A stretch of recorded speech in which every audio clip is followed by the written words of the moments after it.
السلام علیکم ورحمۃ اللہ وبرکاتہ۔ ان الحمد للہ نحمده ونستعینه ونستغفره ونعوذ باللہ من شرور انفسنا وسیئات اعمالنا من يهده الله فلا مضل له ومن يضلل فلا هادي له واشهد ان لا اله الا الله وحده لا شريك له واشهد ان محمدا عبده ورسوله اما بعد فان خير الحديث كتاب الله وخير الهدي هدي محمد صلى الله عليه وسلم وشر الأمور محدثاتها وكل محدثة بدعة وكل بدعة ضلالة وكل ضلالة في النار۔ أعوذ بالله من الشيطان الرجيم، بسم الله الرحمن الرحيم۔ والسابقون الأولون من المهاجرين والأنصار والذين اتبعوهم بإحسان رضي الله عنهم ورضوا عنه وأعد لهم جنات تجري تحتها الأنهار خالدين فيها أبدا ذلك الفوز العظيم۔ وقال عز من قائل ومن يشاقق الرسول من بعد ما تبين له الهدى ويتبع غير سبيل المؤمنين نوله ما تولى ونصله جهنم وساءت مصيرا۔ وقال النبي صلى الله عليه وسلم خير الناس قرني ثم الذين يلونهم ثم الذين يلونهم۔ وقال النبي صلى الله عليه وسلم فيما رواه واثلة بن الأسقع رضي الله تعالى عنه قال لا تزالون بخير ما دام فيكم من رآني وصاحبني ووالله لا تزالون بخير ما دام فيكم من رآني وصاحب من صاحبني ووالله لا تزالون بخير ما دام فيكم من رآني ومن صاحب من صاحبني او كما قال النبي صلى الله عليه وسلم۔ وجاء عن ابو واقد الليثي رضي الله تعالى عنه قال قال النبي صلى الله عليه وسلم انها تكون فتنة۔ قال الصحابة كيف نصنع عند ذلك يا رسول الله؟ قال صلى الله عليه وسلم ترجعون الى امركم الاول۔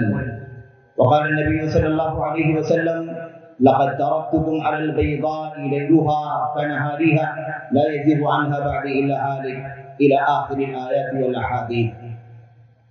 برادران اسلام، دینی اور دلی بھائیوں، قابل احترام ماں اور بہنوں، خصوصیت کے ساتھ پریوا سوشل اینڈ ویلفیئر ٹرسٹ کے قابل احترام ذمہ داران جنہوں نے یہ اجلاس عام سجایا ہے، اسی طرح سے اس علم کی بستی اور علم کے گہوارے میں بڑی تعداد میں اہل علم موجود ہیں۔ ایک بڑا ادارہ علم کی روشنی بکھیر رہا ہے۔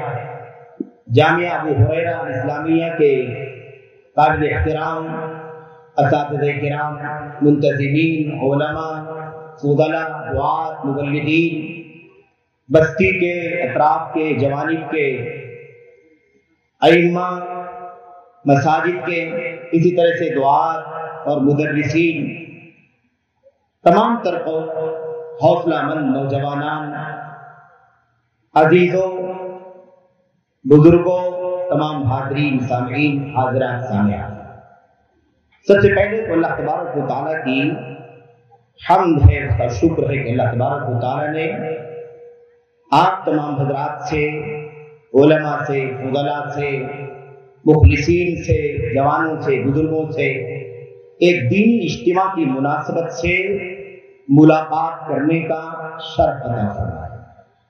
یہ سعادت ہے جو اللہ تبارک و تعالیٰ نے مجھے بخشی ہے۔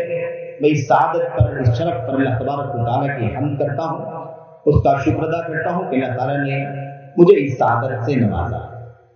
اسی طرح سے دوسری جو ضروری بات ہے وہ یہ ہے کہ یہ بستی علم کے نام سے، علماء کے نام سے، جماعت اہل حدیث کے ایک گاؤں کے نام سے اور مردم خیز بستی کے نام سے معروف ہے۔ اور یہ علاقہ الحمدللہ گرچہ کہ ایک گاؤں کی حیثیت رکھتا ہے، ملک کے گوشے گوشے میں جانا جاتا ہے، پہچانا جاتا ہے۔ بڑی تعداد علم سے جڑی ہوئی ہے، دینی علوم کا مسئلہ ہو یا عصری علوم کا مسئلہ ہو، الغرض مختلف میدانوں سے لوگ وابستہ ہیں، اور ملک کے گوشے گوشے میں، شہر بمبئی میں، اس کے اطراف میں لوگ پھیلے ہوئے ہیں۔ تو یہ اللہ تبارک و تعالیٰ کی حمد ہے، اللہ کا شکر ہے کہ یہاں پریوا کے اس ٹرسٹ نے ایک دینی اجتماع کا فیصلہ کیا، اور اللہ تبارک و تعالیٰ کی توفیق سے آج وہ بھری ہمارے سامنے ہے۔ یہ دینی اجتماع سجا ہوا ہے، بڑی تعداد میں مرد حضرات، بزرگان، علماء، طلباء، اسی طرح سے نوجوان، عزیز بچے، قابل احترام مائیں بہنیں موجود ہیں۔ اللہ سے دعا کرتے ہیں کہ اللہ تبارک و تعالیٰ اس مجلس کو شرف قبولیت سے نوازے۔ اس میں جو باتیں اب تک ہوئی ہیں وہ ساری باتیں، اور جو باتیں ہونی ہیں، اللہ تبارک و تعالیٰ ان باتوں کو کتاب و سنت اور سلف امت کے منہج پر کہنے کی اور اچھی طرح سے سننے کی، اور اس کے مطابق اللہ تبارک و تعالیٰ ہم سبوں کو عمل کرنے کی توفیق عطا فرمائے۔ آمین یا رب العالمین۔ میرے ذمے جو عنوان ذمہ داران کی طرف سے کیا گیا ہے وہ عنوان آپ نے سن لیا ہے، پہلے شریعت میں سلف صالحین کے منہج کی ضرورت کیوں؟ تو سب سے پہلے یہی مسئلہ ہے میرے بھائیوں کہ آخر سلف صالحین کا یا سلف کا منہج ہے کیا، جس کے بارے میں یہ سوال کیا جا رہا ہے کہ وہی منہج کیوں ضروری ہے۔ اور یہ ایک سوال ہے، اس سوال کا جواب کئی پہلوؤں سے، کئی گوشوں سے انشاءاللہ تبارک و تعالیٰ آپ کے سامنے آئے گا۔ کوشش ہوگی کہ اللہ تبارک و تعالیٰ اپنی کلام کی آیات کی روشنی میں، اسی طرح سے نبی کریم صلی اللہ علیہ وسلم کی سنتوں کی روشنی میں، اور خود امت کے سلف حضرات صحابہ کرام، تابعین اور خیر القرون کے کچھ حوالوں کی روشنی میں آپ کے سامنے رکھنے کی توفیق عطا فرمائے، اور اللہ عز و جل ہمیں اس موضوع کی اہمیت اور عظمت سمجھنے کی توفیق عطا فرمائے۔ یہاں چونکہ بستی اہل حدیثوں کی ہے، کتاب و سنت کے حاملین کی ہے، حضرات صحابہ کرام، تابعین اور تبع تابعین اور خیر القرون کے نقش قدم پر چلنے والوں کے نقش پر عمل کرنے والوں کی ہے، اس لیے اس موضوع کو اجنبی نہ سمجھیں۔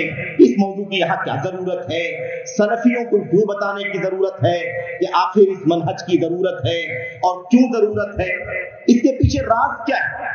راز یہ ہے میرے بھائیوں کہ ہم کبھی خاندانی ہو جاتے ہیں، ہم کبھی روایتی ہو جاتے ہیں، اور ہم کبھی کبھی اپنے پرکھوں کے حوالوں پر اور ان کے ناموں پر زندگی گزارنا شروع کر دیتے ہیں، اپنے منہج کی عظمت کو بھول جاتے ہیں، اپنی حیثیت کو فراموش کر دیتے ہیں۔ ہمیں اللہ تبارک و تعالیٰ نے کون سی نعمت عطا فرمائی ہے، اس نعمت کا احساس ہمارے اور آپ کے دلوں میں نہیں رہ جاتا ہے۔ ہم نام کے تو اہل حدیث ہوتے ہیں، ہم نام کے سلفی ہوتے ہیں، ہم نام کے اہل سنت والجماعت ہوتے ہیں، ہم نام کی کتاب سنت اور صحابہ کے نام لینے والے ہوتے ہیں۔ ہمارے عمل میں، ہماری دعوت میں، ہمارے کردار میں، ہمارے رہن سہن میں، ہماری عبادات میں، ہمارے معاملات میں، ہمارے کاروبار میں، ہماری شادیوں میں، ہمارے نکاح طلاق میں، غرض زندگی کے مسائل میں، معاملات میں، اللہ تبارک و تعالیٰ کے حقوق میں، حضرات اللہ تبارک و تعالیٰ کے حقوق میں، اللہ تبارک و تعالیٰ کے بندگان کے حقوق میں ہم بہت ساری مخالفتیں کر رہے ہوتے ہیں، لیکن یہ غرہ اور یہ ترہ ہمارے یہاں موجود رہتا ہے کہ ہم سلفی ہیں، اہل الحدیث ہیں اور اہل سنت والجماعت کے منہج پر چل رہے ہیں۔ اس لیے ہمیں احساس کرنے کی ضرورت ہے کہ ہمیں کون سی نعمت اللہ تبارک و تعالیٰ نے عطا فرمائی ہے، ہمیں کون سا مقام اللہ تبارک و تعالیٰ نے بخشا ہے، اس کی قدر کریں، اسے عملی طور پر اپنی زندگیوں میں نافذ کریں۔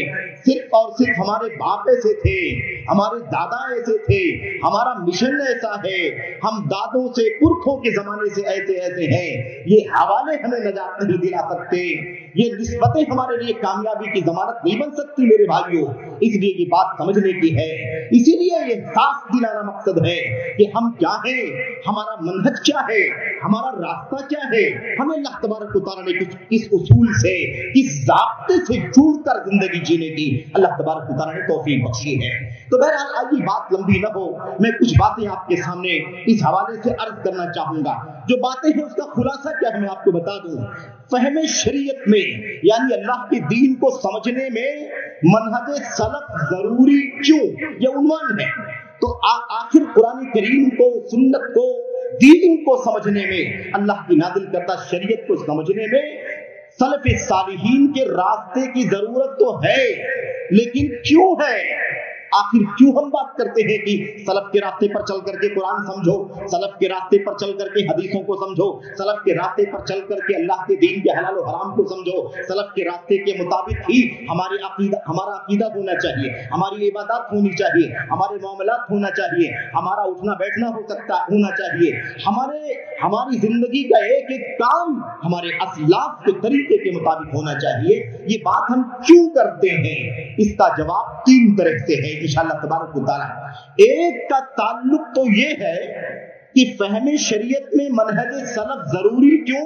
تو پہلا نقطہ ہمیں یہ سمجھنا رہے گا، اس لیے ضروری ہے کہ سلف کا مقام ہی کچھ ایسا ہے، سلف کی شان ہی کچھ ایسی ہے، سلف کی عظمت کا میرے بھائیوں معاملہ ہی کچھ نرالا ہے. سب سے ہٹ کر کے ہے سلف، عجب شان، عجب مقام، عجب عظمت، عجب امتیاز اللہ تبارک و تعالیٰ نے عطا فرمایا ہے.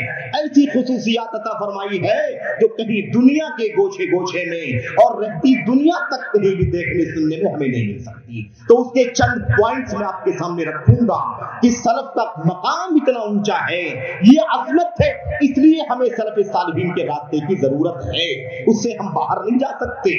ایک بات تو یہ میں آپ کے سامنے پیش کروں گا. دوسری بات میں آپ کو یہ بتانا چاہوں گا میرے بھائیوں، میرے بزرگوں اور قابل احترام ماں اور بہنوں، کہ منہج سلف کیوں ضروری ہے؟ اس لیے ضروری ہے کہ منہج سلف کے مطابق اگر ہم شریعت کو سمجھیں گے تو کن گمراہیوں سے اپنے آپ کو بچا لے جائیں گے، کیا ہمیں حاصل ہوگا، کون سی عصمتیں ملیں گی ہمیں، کون سا میرے بھائیوں میرے بزرگوں ثمرہ اور اس کا نتیجہ ہمیں حاصل ہوگا اگر سلف کے راستے پر چل کر کے شریعت کو سمجھیں. دوسری بات میں آپ کے سامنے چند پوائنٹ رکھوں گا. تیسری بات میں آپ کے سامنے یہ رکھنا چاہوں گا کہ اگر سلف صالحین کے راستے کے مطابق، ان کی سمجھ کے مطابق، ان کے فہم کے مطابق، ان کے فتاووں کے مطابق اگر ہم نے شریعت کو نہیں سمجھا، ہم نے اپنی عقل کا استعمال کیا، ہم نے اپنے باپ دادوں کا حوالہ دیا، ہم نے اپنے پرکھوں کا حوالہ دیا اور ہم نے تصوف کا راستہ اختیار کر لیا، عقل پرستی کے راستے پر چل پڑے، شخصیت پرستی کے راستے پر چل پڑے اور اوہام و خرافات کے راستے پر چل پڑے، یا نیا نیا طریقہ نکال کر دین کو سمجھنے کی کوشش کرنے لگے، تو اس کا انجام بد، اس کا برا انجام کیا ہوگا؟ اس انجام سے بچنے کے لیے میں سلف کے راستے کے مطابق دین کو سمجھنا ضروری ہے. تو یہ 2-3 نقطے ہیں، کچھ زیادہ لمبا اور کچھ مختصر میں آپ کے سامنے عرض کروں گا، اس دعا کے ساتھ کہ اللہ عز و جل مجھے یہ باتیں اللہ اپنے کلام کی روشنی میں آپ کے سامنے کہنے کی توفیق عطا فرمائے. امت کے حضرات اللہ کے نبی علیہ السلام کی سنت کی روشنی میں، حضرات صحابہ کرام اور تابعین کی روشنی میں بہت شارٹ میں آپ کے سامنے دوہرا دینا چاہتا ہوں، اعادہ کر دینا چاہتا ہوں کہ سلف کسے کہتے ہیں اور منہج سلف کا مطلب کیا ہوتا ہے. دیکھو بہت شارٹ میں، سلف کا جو لفظ ہے نا، سلف، یہ لفظ سالف کی جمع ہے. سالف ایک کو کہتے ہیں، سلف بہت سارے لوگوں کو کہتے ہیں. سالف کے معنی ہوتے ہیں جو جا چکا ہے، گزر چکا ہے، پہلے دنیا میں آیا، زندگی گزارا اور اس کے بعد وہ جا چکا ہے. یہ معنی ہوتا ہے سالف کا اور سلف کا. اب ہم جب سلف کہتے ہیں، یہ تو عربی زبان میں ہو گیا سلف کا معنی، لیکن قرآن کی آیتوں میں، اللہ کے نبی کی حدیثوں میں، ایسے ہی میرے بھائیوں اللہ کے نبی علیہ السلام کی صحابہ کی اقوال میں، ان کی فرمودات میں سلف کسے کہا جاتا ہے؟ سلف کہتے ہیں ان لوگوں کو جو اللہ کی کتاب پر چل کر، اللہ کے نبی صلی اللہ علیہ وسلم کی حدیثوں کو سمجھ کر اس کے مطابق عمل کر کے اس دنیا میں زندگی گزار کر دنیا سے جا چکے ہیں. جو لوگ میرے بھائیوں اللہ کی کتاب نبی کی سنت حضرات صحابہ کرام نے سب سے پہلے قرآن کو اپنی آنکھوں سے اترتے ہوئے دیکھا، اپنی اللہ کے نبی کی زبان سے قرآن کی آیتوں کو سنا، اس کے معانی کو سمجھا، اس کی تفسیر کو سمجھا، اس کے مطابق عمل کر کے اللہ کے نبی نے دکھایا۔ تو سب سے پہلے صحابہ کرام نے اپنی آنکھوں سے اس قرآن پر سنت پر عمل کرتے ہوئے دیکھا۔ یہ جو طریقہ تھا، اب ظاہر ہے کہ صحابہ یہ کام کر کے دنیا سے جا چکے ہیں، ان کے بعد والے آئے تابعین، وہ انہی کے راستے پر چلتے تھے، وہ بھی دنیا سے جا چکے ہیں۔ اس کے بعد تیسرا طبقہ تابعین کا آیا، وہ بھی ان کے راستے پر چلتا تھا، وہ بھی دنیا سے اسی قرآن پر سنت پر صحیح معنوں میں ڈٹ کر کے چل رہا تھا اور دنیا سے جا چکا ہے۔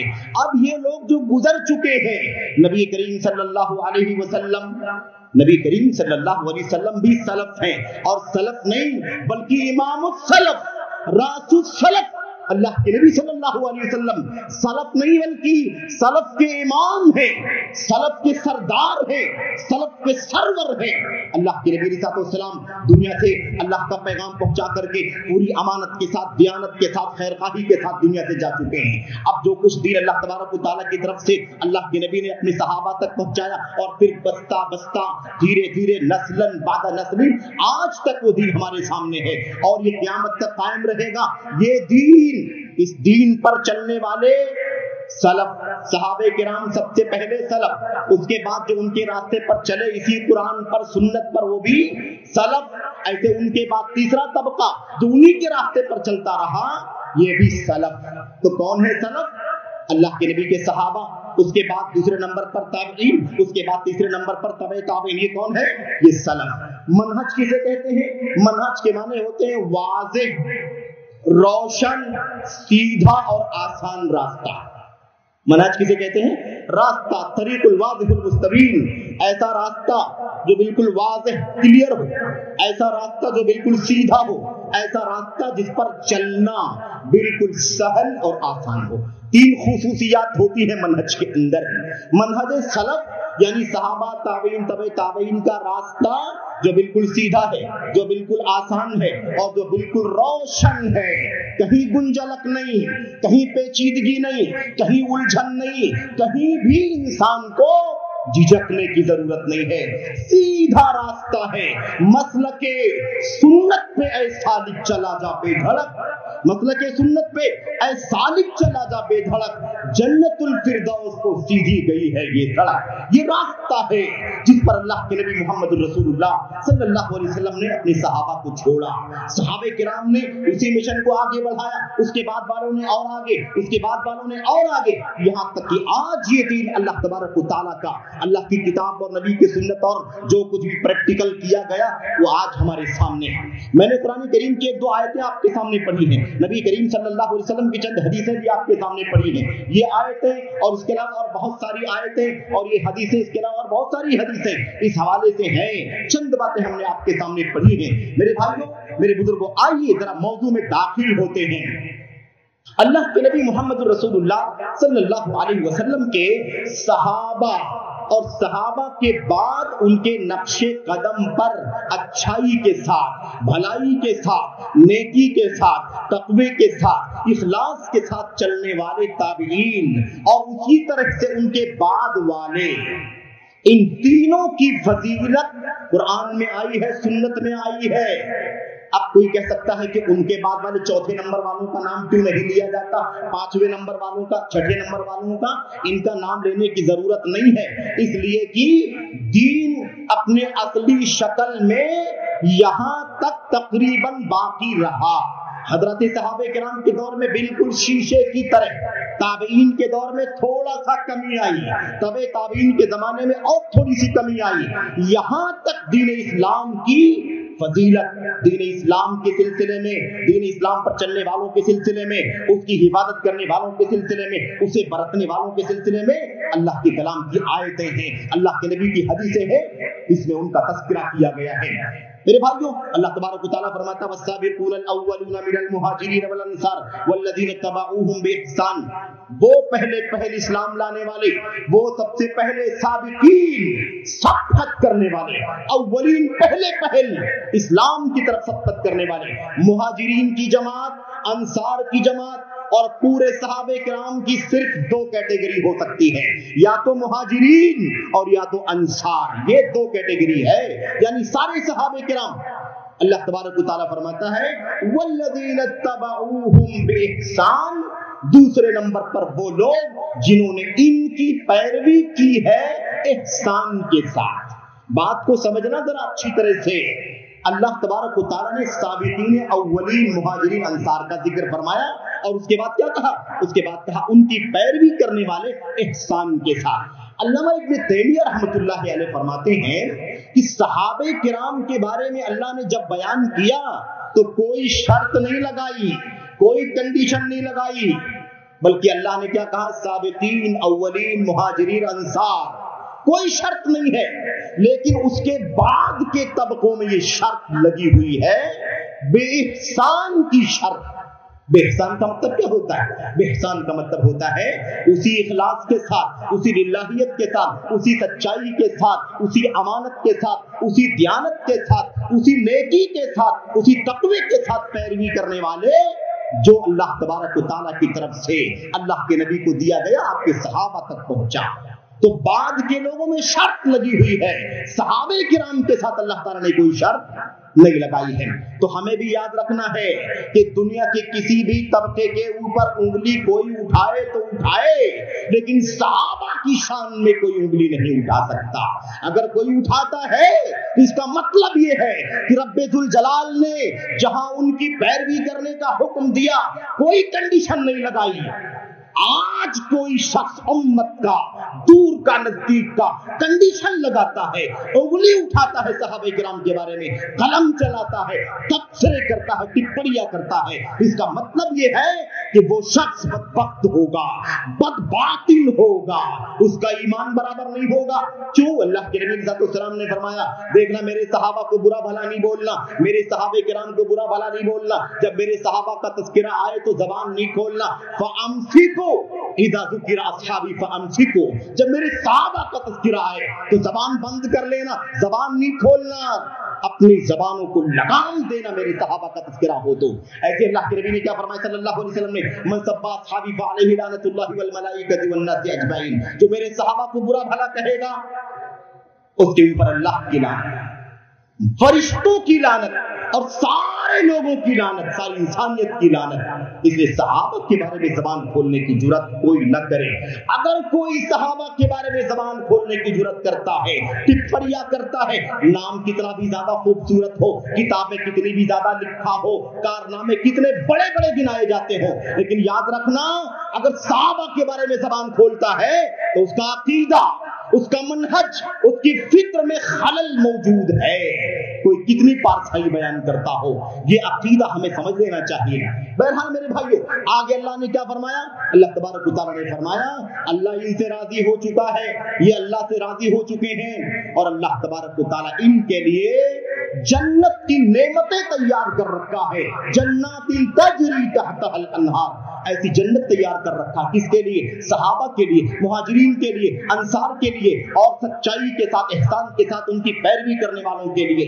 اللہ تبارک و تعالیٰ فرماتا ہے تجری تحتها الانہار، اس کے نیچے نہریں جاری ہیں، خالدین فیہا ابدا، خالدین فیہا ابدا، ہمیشہ ہمیشہ اللہ کی جنتوں میں وہ رہیں گے۔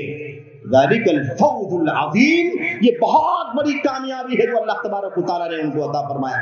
تو یہ صحابہ جو سلف کی شروعات ہے، جو اصل سلف ہے، جو سلف کا پہلا طبقہ ہے، یہ بائی چانس سلف نہیں بن گئے۔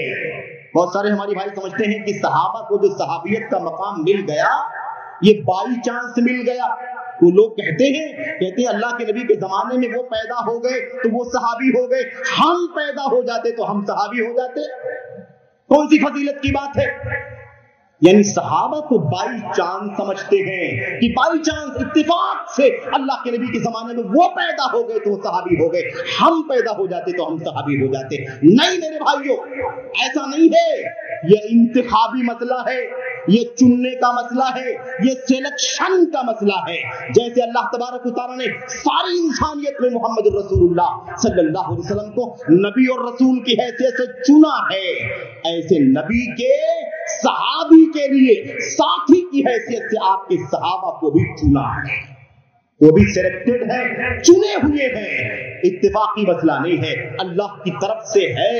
ابن مسعود کی وہ روایت ہم جانتے ہیں، اللہ نے ساری انسانیت، سارے بندوں کے دلوں کو دیکھا، سب سے اچھا دل محمد رسول اللہ صلی اللہ علیہ وسلم کا پایا، تو اللہ نے محمد صلی اللہ علیہ وسلم کو اپنی رسالت کے لیے، اپنی پیغامبری کے لیے چن لیا، اور آپ کے بعد سارے بندوں کے دلوں کو دیکھا تو ان میں سب سے اچھا دل اللہ کے نبی کے صحابہ کا پایا، تو اللہ تعالیٰ نے ان لوگوں کو اپنے نبی کی صحابیت کے لیے، صحبت کے لیے، ساتھ نبھانے کے لیے، وزارت کے لیے منتخب کر لیا۔ فَجَعَلَهُمْ وُزَرَاءَ نَبِيِّهِ، اللہ تبارک و تعالیٰ نے اپنے صحابہ کو، اللہ کے نبی کے صحابہ کو نبی کا وزیر بنا دیا۔ يُقَاتِلُونَ عَلَى دِينِهِ، یہ سب کے سب اللہ کے نبی کے ناحیے دین کے دفاع کے لیے لڑتے ہیں، اللہ کے دین کے ڈیفنس کے لیے جہاد کرتے ہیں، قربانیاں دیتے ہیں، جان کی، مال کی قربانیاں دیتے ہیں، اولاد کی قربانیاں دیتے ہیں۔ یہ اللہ تبارک و تعالیٰ کے ہاں صحابہ کا مقام ہے، جو امام السلف کے سب سے پہلے پروردہ، تربیت یافتہ حضرات صحابہ کرام ہیں۔ میرے بھائیوں، میرے بزرگوں، یہ تو بات ہو گئی۔ قرآن کریم کی دوسری آیت میں اللہ تبارک و تعالیٰ نے کیا فرمایا؟ اسی طرح سے اللہ نے فرمایا وَمَن يُشَاقِقِ الرَّسُولَ مِن بَعْدِ مَا تَبَيَّنَ لَهُ الْهُدَىٰ، جو بھی اللہ کے رسول کی مخالفت کرے گا، ہدایت آ جانے کے بعد، گائیڈ آ جانے کے بعد، علم آ جانے کے بعد، وَيَتَّبِعْ غَيْرَ سَبِيلِ الْمُؤْمِنِينَ، اور مومنوں کے راستے کو چھوڑ کر کے دوسرے راستے پر چلے گا، مومنوں کا راستہ چھوڑ کر کے دوسروں کے راستے کی پیروی کرے گا۔ اب آپ سوچیں کہ جب یہ آیت کریمہ اتری تھی تو دنیا میں کون سے ایمان والے تھے؟ اللہ کے نبی کے علاوہ بھی کوئی صحابی تھا؟ اللہ کے نبی کے صحابہ کے علاوہ بھی کوئی مومن تھا؟ جب قرآن اترا، یہ آیت کریمہ اتری، تو ایمان والوں کی فہرست میں نبی کے صحابہ کے علاوہ اس وقت کوئی موجود نہیں تھا۔ بقیہ اب قیامت تک جتنے ایمان والے ہوں گے سب کے سب ایمان والوں میں شامل ہیں، لیکن پہلا بیچ، پہلا طبقہ صحابہ کرام کا تھا۔ تو یہ سلف کے پہلے بیچ کے لوگ ہیں، ان کے بعد تابعین، ان کے بعد تبع تابعین، جیسا کہ تذکرہ آپ کے سامنے آیا۔ بہرحال تو یہ ہو گئی بات منہج کی، اور یہ ہو گئی بات سلف کی، یعنی صحابہ کا طریقہ، تابعین کا طریقہ، تبع تابعین کا طریقہ، کس چیز میں؟ ایمان کے اندر، عقیدے کے اندر، عبادات کے اندر، معاملات کے اندر، معاملات میں لین دین کا مسئلہ ہو، خرید و فروخت کا مسئلہ ہو، شادی بیاہ کا مسئلہ ہو، نکاح و طلاق کا مسئلہ ہو، یا ایسے ہی اخلاق کا مسئلہ ہو، سیاست کا مسئلہ ہو، ایسے ہی آداب کا مسئلہ ہو، اٹھنے بیٹھنے سونے جاگنے کا مسئلہ ہو، کھانے پینے اوڑھنے بچھونے کا مسئلہ ہو، ہر مسئلے میں اللہ کے نبی کے صحابہ کا، تابعین کا، تبع تابعین کا طریقہ ہمیں فالو کرنا ہے۔ اسی طریقے کو سلف کا طریقہ کہتے ہیں، اسی منہج کو سلف کا منہج کہتے ہیں۔ اب یہ دین کو سمجھنے کے لیے ضروری ہے، دین کو سمجھنے کے لیے ضروری ہے۔ کیوں ضروری ہے؟ اس لیے کہ ان کا مقام کچھ ایسا ہے۔ میں آپ کے سامنے ایک بات اور ذکر کر دوں، اللہ کے نبی محمد رسول اللہ صلی اللہ علیہ وسلم نے اس کو کیسے بیان کیا تھا، ذرا غور سے سن لو۔ کیسے بیان کیا تھا، انداز دیکھو۔ لوگ بہت چڑھتے ہیں، بہت سارے ہمارے بھائی، بعض بھائیوں کو بڑی چڑ لگتی ہے، جب دیکھو سلف، جب دیکھو سلف، جب دیکھو سلف، منہج سلف، راہ سلف، اتباع سلف۔ چڑھتے ہیں لوگ، کیوں سلف کی بات کرتے ہیں؟ اس لیے بات کرتے ہیں کہ نبی نے ہمیں یہ سکھلایا ہے۔ واصلہ بن اسقع رضی اللہ تعالیٰ عنہ صحابی رسول بیان کرتے ہیں، اللہ کے نبی نے فرمایا لا تزالون بخیر ما دام فیکم من رآنی وصاحبنی۔ بہت غور سے سننا، بہت پیاری حدیث ہے، اللہ کی قسم بہت پیاری حدیث ہے نبی کریم صلی اللہ علیہ وسلم کی۔ اسے منہج سلف کی عظمت سمجھ میں آئے۔ آپ نے فرمایا تم ہمیشہ بھلائی میں رہو گے، خیر میں رہو گے جب تک تمہارے اندر وہ رہیں گے جنہوں نے مجھے دیکھا اور میرا ساتھ دیا۔ بھلائی میں کب تک رہو گے؟ جب تک تمہارے اندر کون رہیں گے، تمہارے بیچ میں کون رہیں گے؟ جنہوں نے مجھے دیکھا اور میرے ساتھی رہے۔ نمبر 1 یہ کون ہے؟ یہ اللہ کے نبی کے صحابہ ہے کہ نہیں، جنہوں نے اللہ کے نبی کو دیکھا اور آپ کا ساتھ نبھایا۔ اللہ کے نبی نے آگے اور قسم کھا کر کے فرمایا، اللہ کی قسم تم لوگ ہمیشہ بھلائی میں رہو گے جب تک تم میں وہ لوگ رہیں گے جنہوں نے ان کو دیکھا، جنہوں نے مجھے دیکھا، اور جو ان کے ساتھی رہے جو میرے ساتھی تھے۔ کون ہے یہ لوگ بھائی بتاؤ ذرا، کون ہے یہ تابعین ہے۔ اللہ کے نبی نے کیا فرمایا؟ جنہوں نے مجھے دیکھنے والوں کو دیکھا اور میرے ساتھیوں کے ساتھی رہے۔ یہ دوسرا طبقہ تابعین کا، تب تک بھلائی میں رہے گی امت۔ نمبر 3 اللہ کے نبی نے فرمایا، اللہ کی قسم تم ہمیشہ بھلائی میں رہو گے، کب تک؟ جب تک تمہارے درمیان وہ رہیں گے جنہوں نے ان کو دیکھا، جنہوں نے ان کو دیکھا، جنہوں نے میرے صحابہ کو دیکھا اور میرے صحابہ نے مجھے دیکھا، یعنی تبع تابعین، جو ان کے ساتھ میں رہے۔ میرے بھائیوں، تیسرا طبقہ، میرے صحابہ میرے ساتھی رہے، ان کے بعد تابعین ان کے ساتھی رہے، اور ان کے بعد تبع تابعین جو تابعین کے ساتھی رہے۔ جب تک تابعین تمہارے بیچ میں رہیں گے، تبع تابعین تمہارے بیچ میں رہیں گے، تم ہمیشہ بھلائی میں رہو گے۔ اب ہمارے بیچ میں صحابہ تو ہے نہیں، ہمارے بیچ میں تابعین تو ہے نہیں، ہمارے بیچ میں تبع تابعین تو ہے نہیں، تو یہ تو نہیں ہے، لیکن ان کا طریقہ، ان کا ایمان، ان کا عمل، ان کا کردار، ان کی عبادت، ان کا فقہ، ان کی فقہ، ان کا فتویٰ، ان کا فیصلہ، سب کچھ اللہ کی کتاب کے بعد، نبی کی سنت کے بعد کتابوں کے اندر لکھا ہوا ہے۔ انہوں نے کیسے قرآن کو سمجھا، کیسے سنت کو سمجھا، کیسے دین پر عمل کیا، کیسے زندگی گزارا، وہ سب ہمارے سامنے ہے کہ نہیں ہے؟ یہ لوگ نہیں ہیں، لیکن ان کا علم ہمارے پاس ہے، ان کی زندگی ہمارے پاس ہے، ان کی سیرت ہمارے پاس ہے۔ اس لیے ہمیں چاہیے کہ ہم کیا کریں؟ کبھی بھی یہ 1444 ہے، ابھی دنیا نہ جانے کتنے دن باقی رہے گی، اللہ کے سوا کوئی نہیں جانتا۔ آگے 1000 سال، 2000، 5000، 10,000 الا ماشاء اللہ، اللہ تبارک و تعالیٰ جانتا ہے۔ سب کو چاہیے کہ وہ کیا کریں؟ ڈھونڈیں نبی کے صحابہ کا طریقہ، تلاش کریں نبی کے صحابہ کے بعد تابعین کا طریقہ، تلاش کریں نبی کے تابعین کے صحابہ کے تابعین کے بعد تبع تابعین کا طریقہ۔ یہ بات سمجھنے کی ہے۔ اسی بات کو اللہ کے نبی صلی اللہ علیہ وسلم نے فرمایا تھا حضرت ابو واقد لیثی رضی اللہ تعالیٰ عنہ کی حدیث میں۔ ابو واقد لیثی رضی اللہ تعالیٰ عنہ کہتے ہیں اللہ کے نبی نے فرمایا انہا تکون فتنہ، ساتھیوں فتنہ ہوگا، فتنہ آگے فیوچر میں، مستقبل میں فتنے رونما ہوں گے۔ کون سا فتنہ رونما ہوگا بھائی؟ ایمان کا فساد، عقیدے کا فساد، منہج کا فساد، عبادات کا فساد، اس کے اندر عقل پرستی چلے گی، تصوف چلے گی، شخصیت پرستی چلے گی، بدعتیں چلیں گی، تقلید چلے گی، قومیت چلے گی، باپ دادا کی ریت روایت چلے گی، بڑے فتنے رونما ہوں گے۔ اللہ کے نبی صلی اللہ علیہ وسلم اچھا تو یہ بتائیے کہ جب فتنہ رونما ہوگا تو آپ بتائیے کہ ہم لوگ کیا کریں گے اس ٹائم پر؟ جب فتنہ ہوگا اس وقت جو رہے گا وہ کیسے زندگی گزارے گا؟ اللہ کے نبی نے ایک جواب دیا، سن لو اللہ کی قسم، یہ ہماری اور آپ کی سعادت ہے کہ اللہ تبارک و تعالیٰ نے ہمیں اسی راستے پر چلنے کی توفیق عطا فرمائی۔ آپ نے فرمایا تو فتنہ ہوگا تو تم کیا کرو گے؟ ترجعون الی امرکم الاول، تم اپنے پہلے والے معاملے کی طرف لوٹ کے چلے جانا۔ 1000 سال کے بعد، 2000 سال، 3000، 5000، 10,000 سال کے بعد جب فتنہ ہوگا تو تم کیا کرو گے؟ فتنے کے ٹائم پر پیچھے لوٹ کر کے جانا، لوٹ کر کے پہلے معاملے کی طرف جانا۔ پہلا معاملہ کون سا ہے؟